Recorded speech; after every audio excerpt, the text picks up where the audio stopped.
how do we discover the truth in a world right now that has so much chaos and has so much complexity and has so many different manifestations of being in a sense, a post-truth era where people are wondering, what is truth? I think about spiritual understanding in and of itself, the ways we deepen spiritual understanding. The part of it is our journey to discover our own truth is the first step. Where do you start with that? How do you begin that conversation? We start with storytelling. I think first it's creating a container for safety. Welcome to the Spirituality in Leadership podcast. I'm Andrew Cohn. Spirituality in Leadership is a platform for conversations with leaders at all levels about bringing our spiritual dimensions to our leadership, our teams, our workplaces, and all areas of our lives in order to achieve greater success and fulfillment and build and sustain healthier organizations. If you'd like to connect with me to talk further about these topics and or about individual or team coaching, leadership workshops, or team alignment, please go to my website, lighthouseteams.com. Enjoy the podcast. Welcome back to the Spirituality in Leadership podcast. This is Andrew Cohn. Thanks for being with us again. And today I'm really pleased to speak with my friend and colleague, a very, very interesting man with an interesting background, interesting doesn't do it justice, powerful work in the world of healing and culture change and growth. And that is Sean Harvey. Sean has broad work experience from Wall Street to being the head of culture for an iconic fashion brand. He has been, perhaps still is, and would be more accurately, an interfaith minister. And his work is about healing men and helping to heal men who are suffering in silence in a variety of settings. Sean works with extremists and prison populations and others he calls hyper-masculine mindsets. And he's just a remarkable individual doing some really, really what I would say important and challenging work. And for him, he talks about it as finding truth in nature, as well as in a number of traditions. And he draws on a variety of different traditions, not just his faith tradition, as a way of doing this work. He talks about how he does some of this work. He gets into that in the conversation, the ability to tune in to what he calls our sacred compass of truth. How do we discover our truth in a chaotic and complex world? We talk a bit about how do you actually have these tough conversations with men who may not be particularly receptive to what Sean refers to as bringing an energy of unconditional love into these conversations. This is some challenging stuff. And I have a lot of respect for the work that he's doing and admiration. And I said, how do you begin these conversations? And he talked about creating a safe container, helping men share their stories, and how key storytelling is, so that others can hear our stories. We can feel our response to those stories and move forward from there together. He talks about moving from the wounding of our stories to the healing of our stories, to a place of empowerment where the story is in the past and where we can use our story to help others, not just really to blame others or to separate others. And in terms of even the term spirituality, Sean really talks about that. He talks about deeper humanity, as well as love and compassion. But he used the term deeper humanity a number of times. And I thought that was very powerful as a way of connecting with these deeper levels of ourselves. And the importance of, he talked about bringing fierce loving into hyper-masculine environments. And I thought, again, it's an interesting combination of energies that he brings to do this powerful work.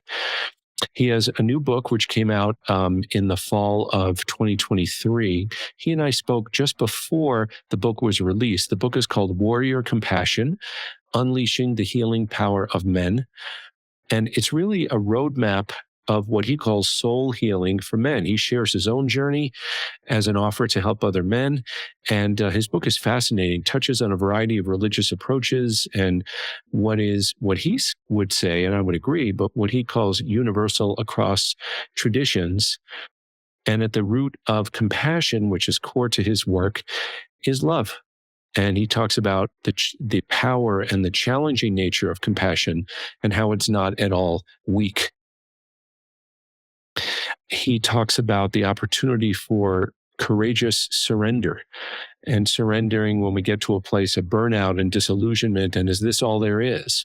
And how people can be encouraged and welcomed into a space of courage, a space of the unknown, for what's next in terms of their growth and healing.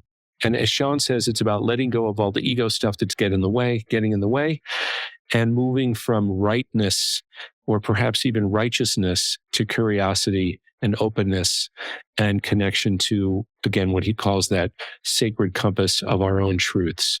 So this is an inspiring conversation. It's a bit challenging at times, just in terms of, wow, what is he doing in some of these very challenging environments? But he speaks about it with such clarity and breadth and the depth of his own experience.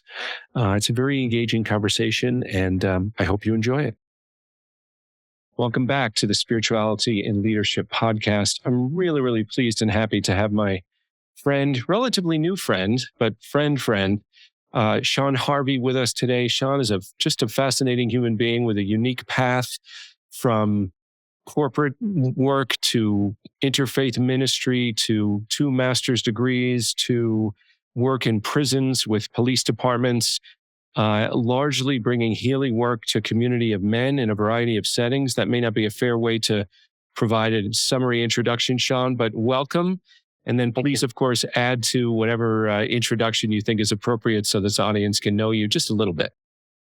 Sure. Thanks for having me. It's great to be here. I always like to say, first and foremost, I'm a bunny dad, and so I raise, foster, and educate folks on how to have house rabbits. So it's a whole other dimension of my world. And I like you said, I've gone from Wall Street to fashion, which led to seminary, which led to working with police and military, around how to deepen compassion and create cultures of compassion in hypermasculine cultures and systems, and working with men with hypermasculine mindsets and helping to heal men who are suffering in silence. Yeah, and there are a lot of men suffering in silence in the corporate space, which is where I focus most of my work, but it's certainly not exclusive to there. Wow. So, I'm really grateful that you said yes and that you're here. And I feel as though you've got some really special perspectives to share about that intersection of spirituality and leadership in a variety of settings, not just in the corporate space, from your experience. And we've talked about this, but as I like to tee this up, and we'll take this wherever it goes, but as I like to tee this up, I talk about spirituality in terms of the spiritual dimensions of ourselves as people, not spirituality necessarily as a practice, although we could come to that. But what are the spiritual dimensions of us as humans? How do we bring those into our leadership? How do we encourage others to do the same? And my hypothesis from my experience, my observation is that the workplace needs it now more than ever. It needs leaders who can demonstrate empathy and compassion and loving and forgiveness and presence and peace, et cetera, et cetera. And so you've seen that, I'm sure, in a variety of settings. Where do we even begin? When I shared with you some of the questions that I like to ask people, what jumped out at you? Where should we start, Sean? I want to follow your lead here. I think just playing off of what you just shared, what does it even mean to talk about spirituality at work? The language I use, and it's becoming clear as I'm in more of these conversations talking about spirituality in the workplace, is I really talk more about soulfulness and tapping into soul. And what does it mean when we go from our heads to our hearts, to our intuition, to our deeper inner knowing, and that intuitive knowing that really reflects our essence. And it doesn't have dogma. It really is just more of what I like to call our sacred compass to truth. And how do we discover the truth in a world right now that has so much chaos and has so much complexity and has so many different manifestations of being in a sense of post-truth era where people are wondering, what is truth? And so that ability to go inward, to listen to that inner compass that guides us to navigate from a place of knowing. Hmm. Oh, beautiful. And I love the way you describe that as an ability. It's not some conceptual thing or a label to put on certain qualities, which I might refer to it that way, but it's more than that. It's an ability. I think it's an ability and I think it's a practice. Hmm. And by taking the actions to be in practice, you keep strengthening the muscle and elevating your ability to be able to go deeper, to be more grounded, and to be able to create more invitation that really plays to, I think, the dance of the ego, especially for so many men, but I think for all of us, dance of the ego of the need for control and the permission to let go. And so much of what I talk about and working with men, working with male leaders, working in any setting, and especially in corporate, is uh, the ability to let go, the ability to surrender, to get off the script, and to be able to see things from a very different perspective, or set of perspectives. And different meaning what? Because I'm hearing by inference deeper, more holistic. I think when I think about spiritual understanding, in and of itself, the ways we deepen spiritual understanding, the part of it is our our journey to discover our own truth is the first step.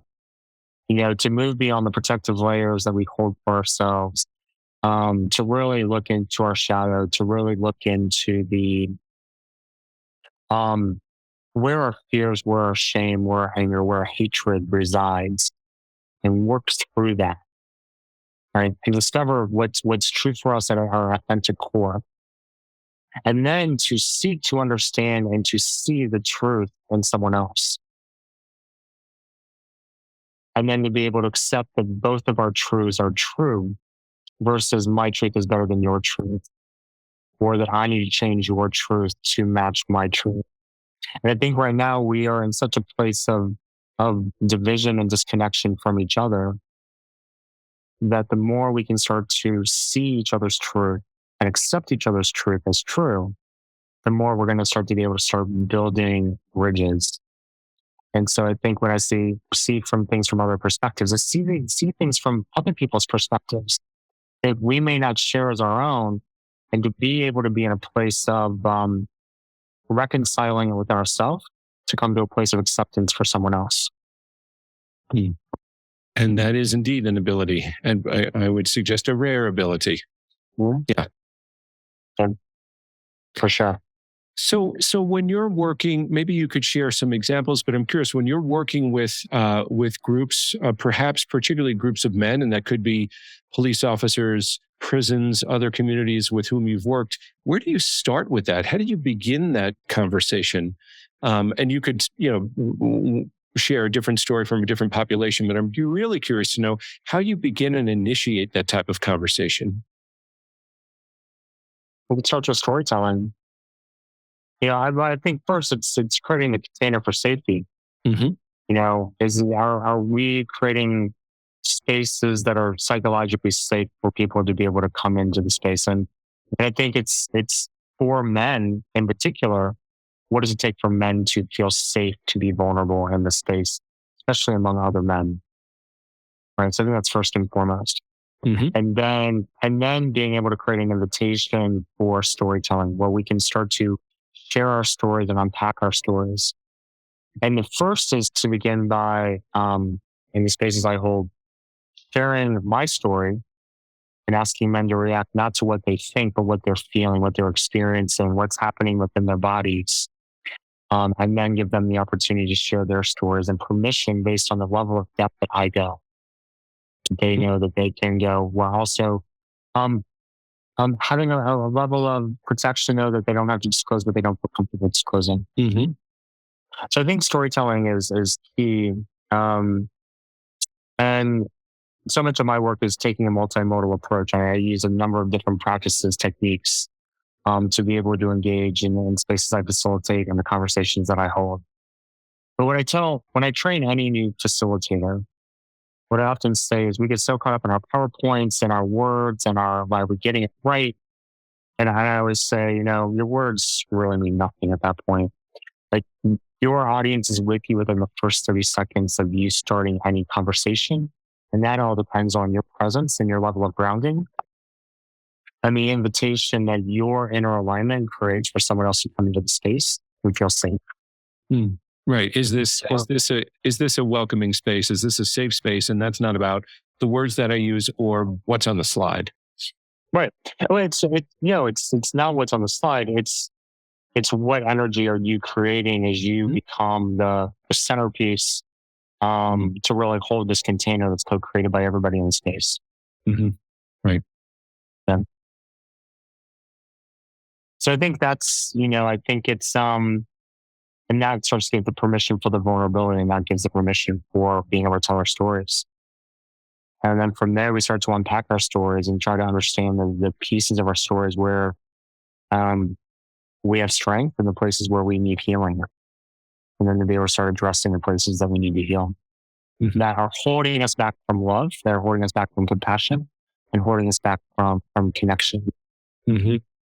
Yeah, and as you describe that, what I'm brought back to is these core dimensions of humanity. When we are purists, some people would call spiritual dimensions, are exactly those things that are occluded by judgments and shame and trauma, etc. So we don't need to create this stuff. We need to help clear the clouds. Right. Yeah, for sure. For sure. Yeah, I think I often, as an interfaith minister, I subscribe to the teachings of Christ. I subscribe to shamanic practice and to Sufi wisdom. And so much of it is about, finding truth in nature, finding truth, like being on this path of seeking truth. But more so, to your point, what do we need to do to unblock the wounds that are holding us back from love? And also, so much of my work is focused on helping men expand their capacity to love and to move from this concept of love with conditions to unconditional love. And how do you hold every person that's in front of you to a place of unconditional love? And so in the audiences that I reach and the men that I speak to, especially when I work with, extremists or far right extremists or white nationalists or men with hyper masculine mindsets. It's really being able to bring that energy of unconditional love into the space, and then being able to have that energy there for men to start to be able to heal in ways that they can start to embrace that unconditional love. Yeah, which is in my belief system anyway, which is present. It just is there. It's a question of, can we access it? It's a little bit like sometimes when people talk about purpose, you don't create your purpose, you find it. It's there. If we can be quiet enough and tuned in enough to hear it, or to track back. When you were talking about sharing stories, the image that I saw, Sean, was like the stories are kind of like, stories make us who we are. They don't define us for the rest of our lives, but they make us who we are. I think. Would you agree with that? Yeah. Yeah, I think it's being able to see your stories. Like I often use the metaphor of the river.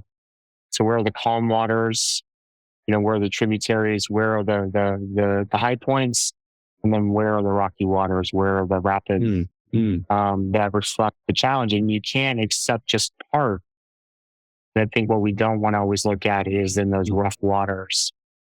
And I think that's part of us becoming coming into our wholeness. Yeah, and it's the same water moving through those different experiences, however we may want to define it, literally or spiritually or otherwise. Water is one of those things that shows up in all kinds of spiritual teachings for a good reason. But the image that was coming up for me when you were talking about stories and unpacking stories, is like our stories are essentially like tell me what you think about this. I haven't thought about this like this before. Right. Stories are like our tea bags. And we can take our tea bags out and talk about them and what was that experience and et cetera. And then what's left essentially as a result of these stories is what's the tea that we're holding in our cups. that has been colored literally by our stories. How do we look at that for what it is? How do we help define what helped flavor that water the way it is? And then what choices do we make from there? Mm-hmm. Well, I would say, so many of the technologies that are out there and so many of the approaches that are out there, or how do we move from our perceived reality to objective reality? Mm-hmm. How do our perceptions from our stories cloud our judgment of how we see and interpret, right? Sure. And I think the question then is, as we are with our stories, are we still in the wounding of our stories, or are we in the healing of our stories? Mm-hmm. And I think it can be very easy to stay in the wounding of our stories, where we can still stay in a place of victimization or victimhood, versus moving to that place of empowerment, Mm-hmm. where we have moved past, moved to a point in our stories where it's in the past, and we can see things objectively, and that we're able to use it for helping and supporting others, and bringing ourselves up in those times when we fall down. And so that we keep getting up, and we help others to get up. And so how can I create some distance between myself and that story? And how can I then use that story to help engage me, motivate me, guide me, focus me towards more purposefully what I would want to be doing and the contribution I'd like to be making? Does that fit? I think the only thing I would add to that is that before you get to the distance of the story, you actually address the story and look at it for what it is, and take the elements of the story that are clouded and take the clouds out, so you can really see things realistically without attachment. Mm-hmm. I think it's often the attachment to our stories where we get stuck, right? Versus when we move to a place of non-attachment with our stories. Yeah, the story becomes our identity. Mm-hmm. That's what I walk around with. And I appreciate what you're sharing there about getting into the story, not so quickly, not rush to separation. Right. Absolutely. So what wisdom needs to be distilled from that experience? Right. As I label it. Cool. Right. Yeah. Mm-hmm. Okay. So safety, psychological safety and safety, no pressure to force people to share something that they're not comfortable sharing. And how do you introduce themes such as, or how do you introduce things that are quote unquote spiritual, or you might call them spiritual perhaps, without alienating people or people thinking you're proselytizing or you're coming with the attack dogma? I very rarely ever use the word spiritual. Oh, okay. So I think you can talk about spirituality without ever using spiritual language. And if my memory serves me, you've had to do that, right? You've had to come in and give a talk without using the word spiritual? I mean, a lot of corporate spaces, yes. Yeah. It's even when I'm working with, in a lot of the environments I'm working with, I don't feel the need to talk directly. One of the things I discovered in some of the work I've done, especially when I take men out in outdoor adventures, is you never have to hit the topic head on. You never have to have a head on collision with the language. And men most often respond to the drive-by, not the head on collision. And so by the drive-by, you can talk about any number of things, or give language to things that get to the essence of what you're trying to say. And it becomes an invitation. So what I usually do when I'm talking about spirituality, I'm basically talking in terms of love, compassion, and deeper humanity. And what I have found is in my work where I cross political lines, especially in America, and I'm talking to progressives, I'm talking to conservatives, I'm talking to extremists, I'm talking to those in the middle of the road. The language that I have found that has the most resonance across all lines of the spectrum is tapping into our deeper humanity, and that we are mirrors of each other's humanity, and that we are able to deepen. Because I think what we are yearning for is a more humane and being in connection with each other from a place of deeper humanity. and treating each other with humanity. And I think in some of the initiatives that are out there, while they are well intentioned, even inclusion, even when we talk about inclusion and justice work, there's not always the humanity in the equation. And it can also make others feel alienated in the process to not want to engage. And so as I think about it, usually the language, warrior compassion is example. It is fierce, loving compassion that we bring into organizational systems, to hypermasculine environments. And we are able to talk about love in more and more circles these days. Because I think so many people are yearning for it.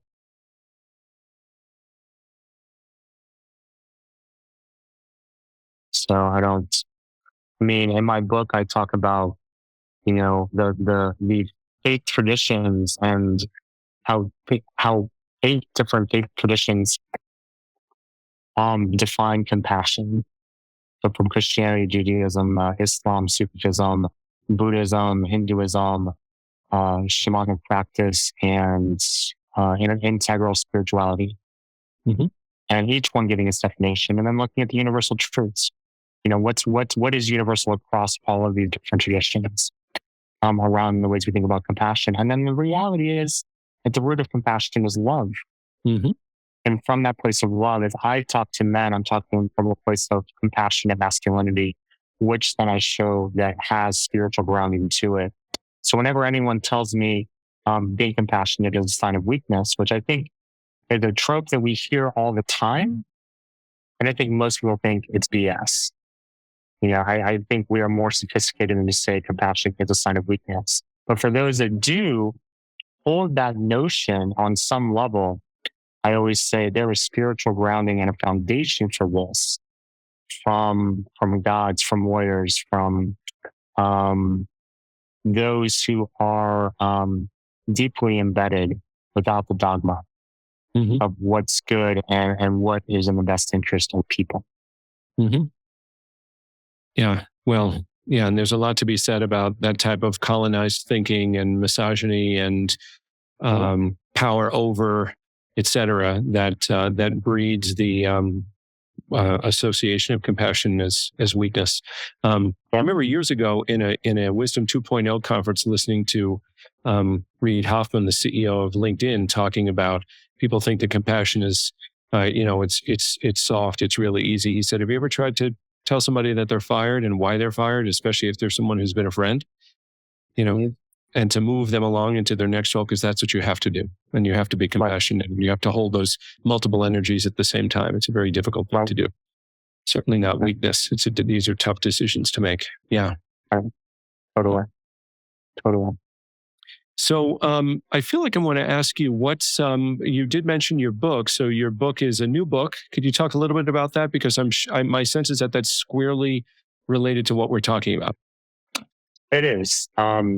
So my book is called Warrior Compassion, Unleashing the Healing Power of Men. And it offers a roadmap for men's soul healing as a catalyst for systems change. And so it's an opportunity to have men look at in the book, I talk about the wounding and healing of men, where we are, what's the state of men today. Warrior Compassion of the Healing Power. I share my journey. And then I unpack what I see as steps from my journey that have been helpful, that may be helpful for other men as they think about their journey. So how to prepare for the journey, how to embrace the journey, how to be in inquiry as they walk their path, and then the types of healing they can do. So healing spiritual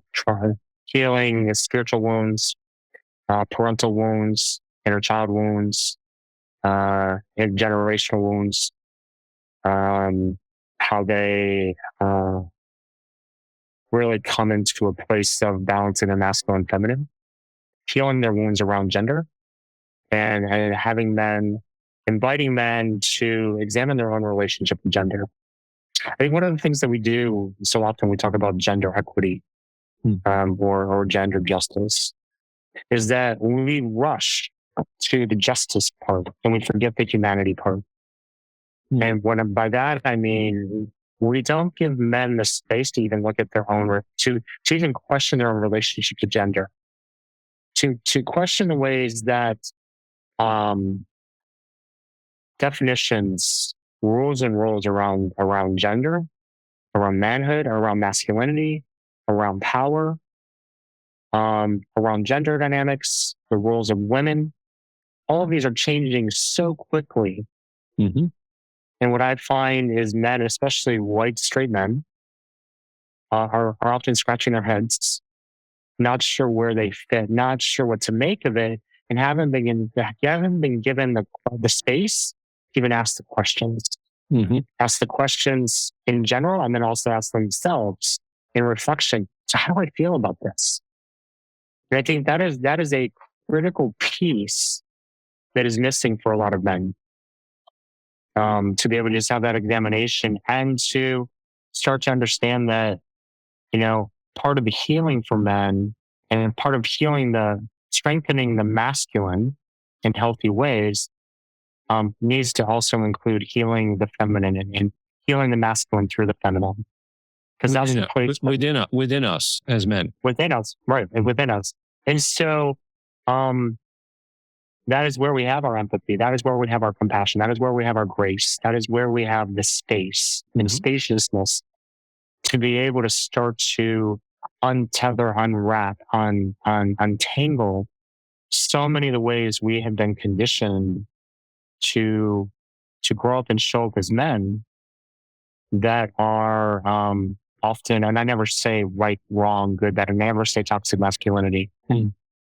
But what I will ask the question is, by leaning so far into the masculine without access to the feminine, what has been the cost? What does it cost you in your life? What's been missing in your life? And what are you yearning for? So often when I'm talking to men, my approach is, because I believe so many men are suffering in silence in some way or another. Just by the fact that we are human, we are men, and we have wounds, and many of us haven't healed the wounds. And so we walk around and we're suffering from those wounds. Mm-hmm. That I meet men in their suffering. I listen for their yearning, and I offer hope in the midst of both. Mm-hmm. And I think that is ways of being of service spiritually is the ways we can offer hope to each other and empower each other versus tear each other down. Yeah. And there's so much, thank you, that's beautiful. And there's so much trauma and there's so much woundedness. And how can we invite men into those conversations in a way that's not threatening, that's not threatening physically, certainly threatening in another way related to safety, or so threatening of their identity that they're terrified to jump in. Right. I mean, totally. It seems to me that what we're talking about here is challenging our identities. Who am I if I'm not the win at all costs competitive guy? This is what I've been taught. And the mental health numbers support that in terms of the mental health statistic around men and women. And I'm doing a panel discussion shortly about that. But yeah, it's the numbers don't lie about that either. Right. The numbers don't lie, and I think it's I call it the emasculation and de-identification challenges. One, that to your point, when you take away the masculinity identity, men have to ask themselves, so who am I now? Mm-hmm. Who am I in my authentic core? Mm-hmm. And then the other part is, how do we help men navigate a world that is feminizing, where we are emphasizing empathy and compassion and community and these things that go counter to the masculine ideals that many of us are growing up with? How do we help men navigate that without emasculating men in the process? Mm-hmm. Right, without making wrong those more masculine dimensions of us that may be more aggressive, that may be more, whatever. Again, no judgment. It's just maybe more. Not talking about male and female. We're talking about masculine and feminine, as I understand it. Right. So how to move to discuss these things that are more feminine without judging the more masculine piece. Am I hearing that right? We'll see. Exactly. So what I see is there's often two approaches. to the ways folks are wanting to work with men. It's either we'll take a hyper masculine approach and beat your emotions out of you and get you to feel something, damn it. Or the opposite extreme that I see in a lot of conscious communities is we elevate the feminine so much and we forget or we demonize the masculine. Mm-hmm. And I think we are at a crossroads for men's healing, I think. And that there is another movement forming that is how do we come into the integration and the balance of the healthy masculine and the healthy feminine. It then takes us into our sacred masculine or our sacred feminine. And so I think that brings us back to the spirituality piece. That once we're able to really heal in the feminine, heal in the masculine, blend them together, there's an energetic shift that happens within us that brings us into that place of calm, that brings us into a place of invitation, that brings us into a place of openness that we can navigate the world in a much more liberated way. And I feel a need to ask you what do you mean by sacred masculine and sacred feminine as opposed to masculine energy and feminine energy? I think as you're on the journey, I think it's the levels of consciousness. And as you deepen those levels of consciousness and as you continue to do the work, you generally could feel, and I'm going to suspect will feel a pull, an invitation to come into more of the sacred you. I have found so many people through their different practices, embodiment practices, mindfulness practices, psychedelics, whatever the vehicle is that brings them into a deeper state of consciousness and awareness, that often takes them into a deeper connection with their spiritual selves, with their soul. And so when I say, when you start tapping into that soulful energy, then you start reflecting, I think, more of the sacred you. And if we are reflections of the sacred, the more authentic we are, the more connected we are to our sacred selves and our highest selves. Which includes both masculine and feminine dimensions, if you will, but at a deeper level. Hence, sacred masculine or sacred feminine. Right. I'm looking down at the clock here. There's so many places we can go. Wow. I feel as though, first of all, thank you for all this and this wisdom. It adds a beautiful, deeper root flavor to some of to the palette of these podcasts. So I appreciate that, and I definitely would love to speak with you again. And I really would like to highlight your book and go a bit deeper with it. I'm going to resist the urge to say double click because I just despise that phrase. But go a little bit deeper and talk about what you're seeing, where you're heading, and what's really the invitation for all of us, particularly men, but also women as well, of course. So if it's okay with you, could we wrap this here and then pick it up to talk about after I have a chance to read the book? Sure. Because right now we're recording this before the book has come out, but I will read the book before we speak again. And anything else that you might want to add to this topic that I may have left hanging, a thought you might want to complete?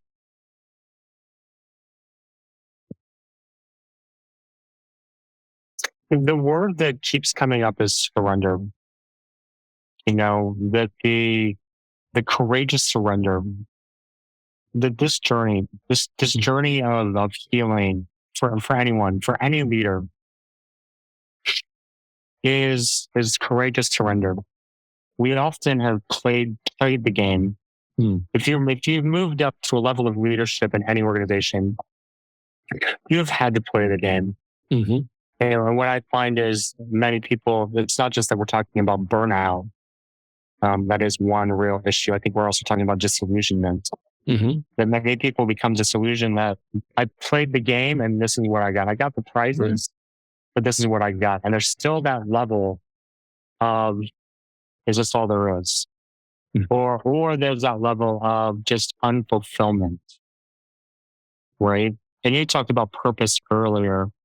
And I make that distinction of, when you're doing this work, you really are discovering your soul's mission. not your life mission, not your career mission, your job mission, or your soul's mission. And that, I think, is the place where you find the ultimate fulfillment.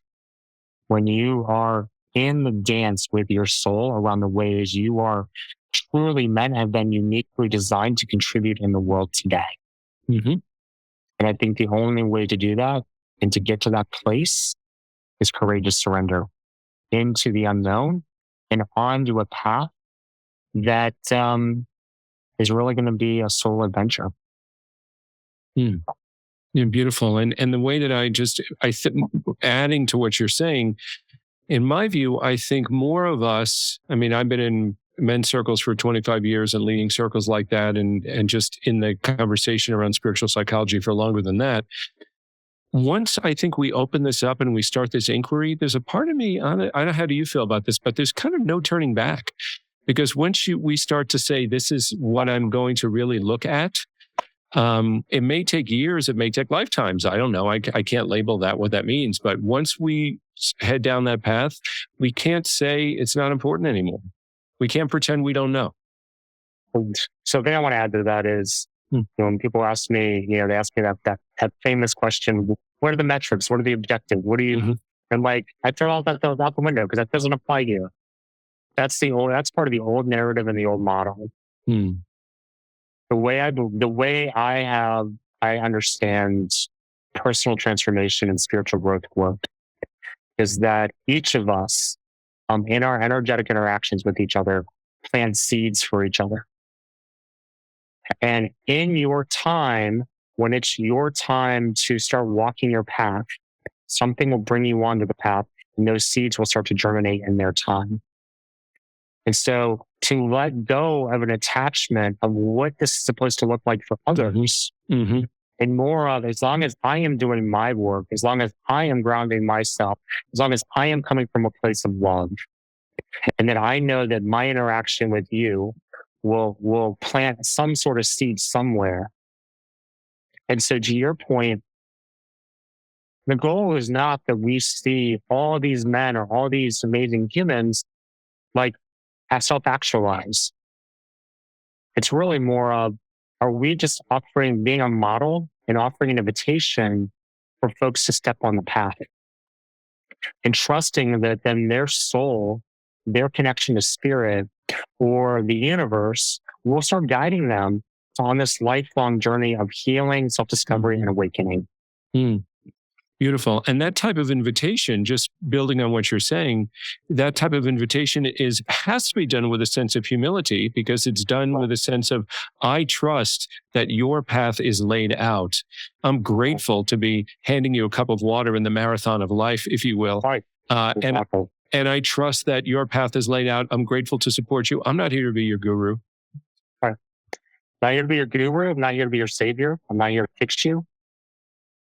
What I am here to do is witness you, and for you to witness me, and to walk the path for the time that we are meant to walk the path side by side. But beyond that, it's letting go of all the ego stuff. And to your point, to walk from a place of humility in this journey with others, and challenging ourselves to get beyond our own judgments, our own rightness, our own righteousness, to really be in a place of curiosity and to honor the beauty this person in front of me brings and the light they have, and to be with them as they start to grapple with their own shadow and their own darkness. And what a privilege it is to do that work. Yes, for sure. For sure. Thank you, brother. Thank you, my friend. Appreciate this conversation. Look forward to continuing it. And the conversation goes on. And I really look forward to getting your book. Again, the title? Warrior Compassion, Unleashing the Healing Power of Men. Beautiful. And if people want to learn more about the work that you do, other than Googling that book, where do they find you? You can go to my website, warriorcompassion.com. Okay. Keep it simple. Simple is good. Yes. Very good. Thank you, Sean. Thank you. Appreciate it.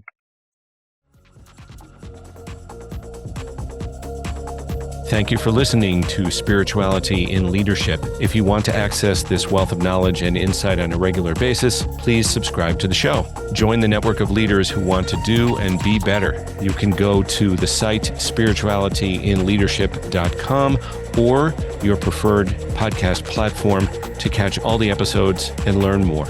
Until next time, take good care of yourself.